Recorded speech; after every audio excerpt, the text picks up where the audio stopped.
KABC. Joining us right now is a good friend and a real patriot. He is doing the work of hundreds of congressmen and senators that should be doing the job. He is the president of Judicial Watch. He is Tom Fitton, and he is the real oversight right now in Washington, D.C., and really coast to coast. Tom Fitton, thanks for joining us, sir.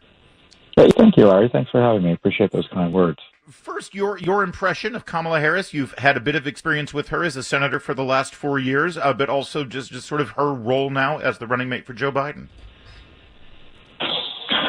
Well, I saw her up close in the Kavanaugh hearings, and I was disappointed to see her and the other Democrats sneer at Kavanaugh as he was smeared. It was really terrible to see.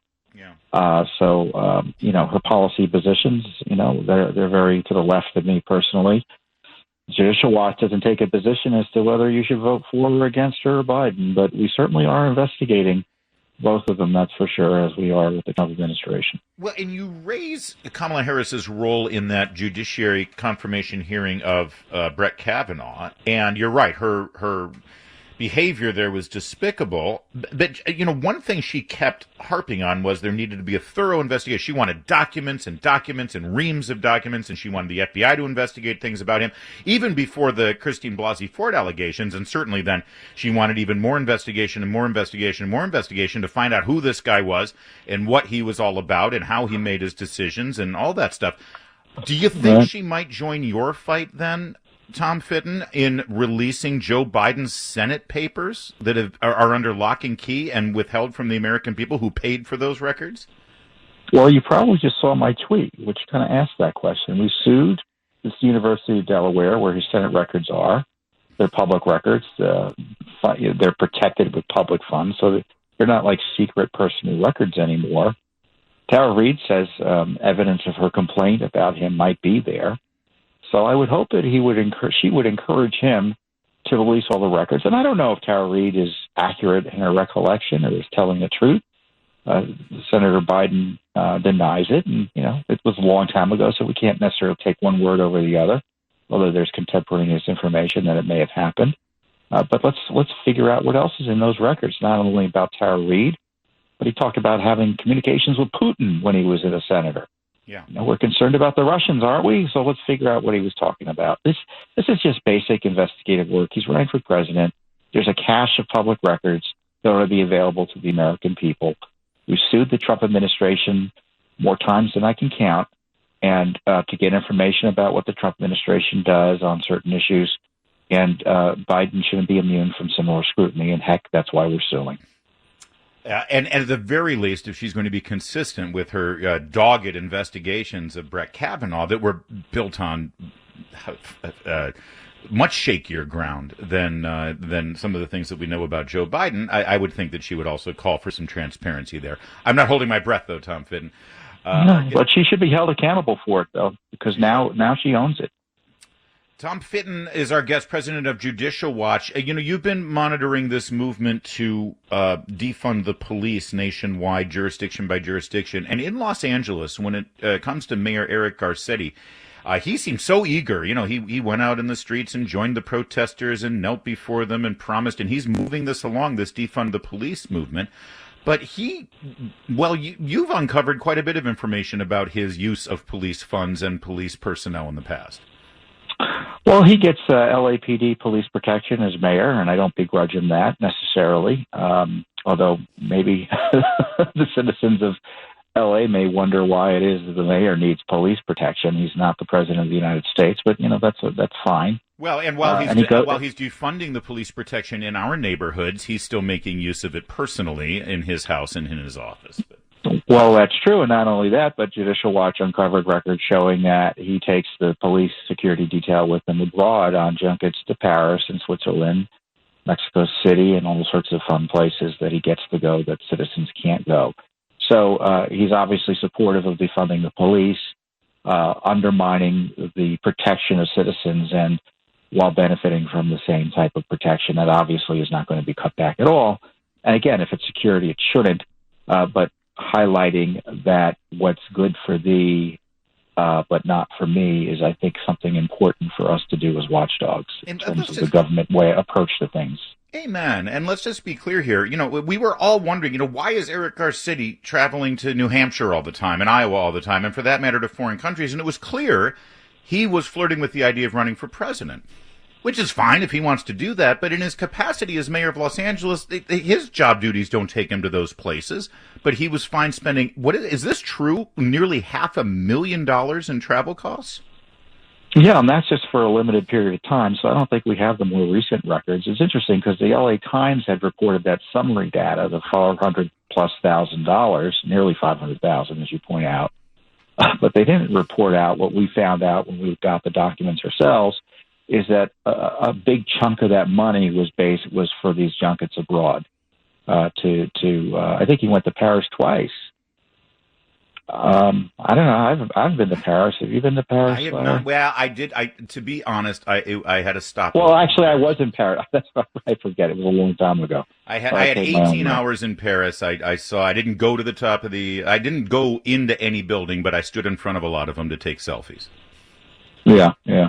Well, I think you paid your own way. I paid my own way. I didn't have a security detail. And I'm not telling other Americans that they can't have the police protection I have, which is what Mayor Garcetti's doing.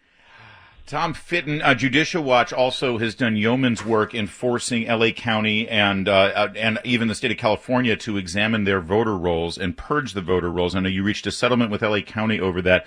My question is, can you tell us what the status of that process is? Because they're about to proactively mail out ballots to every single registered California voter.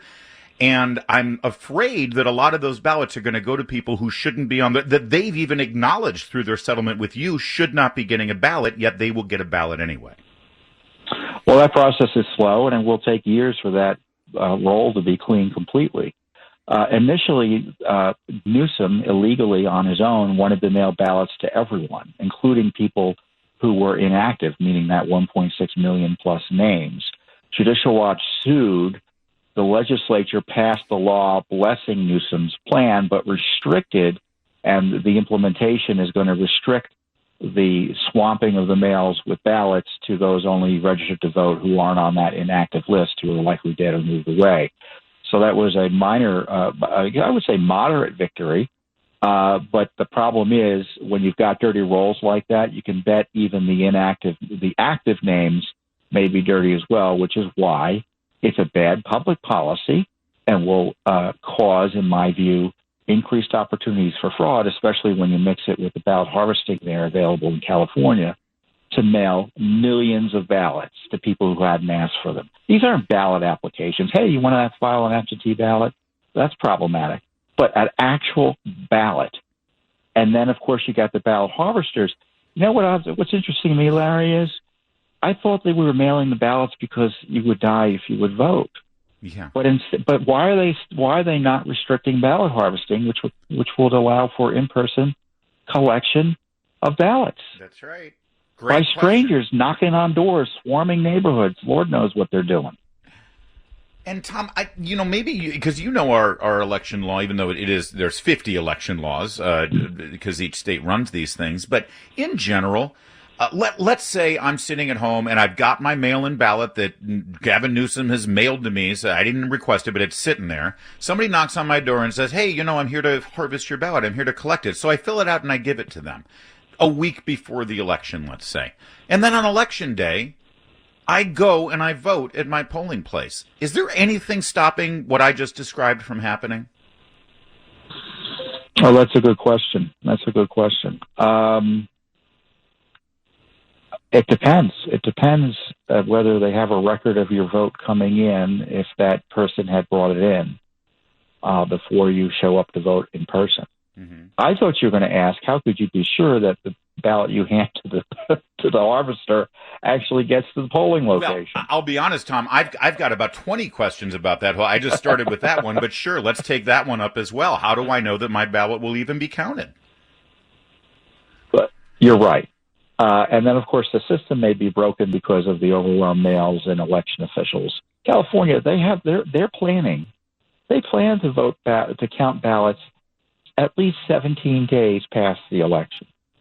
So the president, when he says the election won't be decided on election night, the California law and regulation already plans that to be the case. Yeah. And frankly, if you want your vote to count, vote in person. That's the best way to ensure your vote is counted, because relying on the mails, I think, is risky. It increases the likelihood your mail won't get there. Or, of course, once your ballot gets there, it can be subject to challenge. Just go vote in person. There's nothing in going on in our world today that would stop you from voting in person.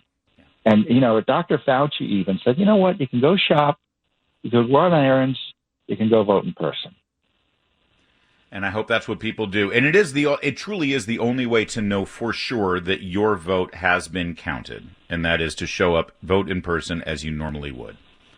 And in California, you still don't need a voter ID, so just make sure you're registered and go to vote. And I really don't like this left suppressing the vote, because they're scaring people from voting in person. And if they rely on the mails, I fear votes won't be counted.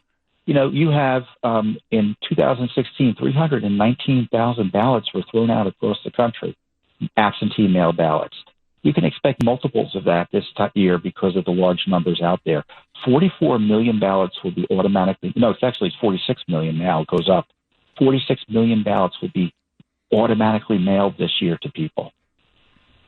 I'm not worried about what's going to happen on Election Day. I don't think we're going to settle it until January at this point, where the House actually settles it and the Senate. What a nightmare. And let's It is a nightmare. And let's be clear, because when people are hearing this and they're saying, oh, Tom Fitton, what do we care? California's going to go for the Democrats anyway. Biden's already won California, so why does it matter? All of those other races on the ticket, for your county supervisors, for your mayors, for your city council, for the House of Representatives, who, as you just heard from Tom Fitton, will probably determine the presidency, quite possibly. Your Board of Education, all of the people who are making these decisions that you're angry about, they're on that ballot too. And I think we've demonstrated now that they matter. In some cases, they even matter more than who sits in the Oval Office. Tom, I'll let you have there are Democrats and Republican voters whose votes will get mangled in this process. That's what I'm concerned. All citizens should be nervous about this unprecedented mail-in ballot scheme. It's never been done before in our nation's history. And it's an experiment that I don't want voters to risk their votes on. Judicialwatch.org is where you go to help Tom Fitton continue his great work that he does, and we do appreciate it, not just in Washington, D.C., but the great work you do in California and Los Angeles as well. Tom, always good to talk to you, my friend. Thank you for joining us. Thank you, Larry. It is the Larry O'Connor Show on AM 790 KABC.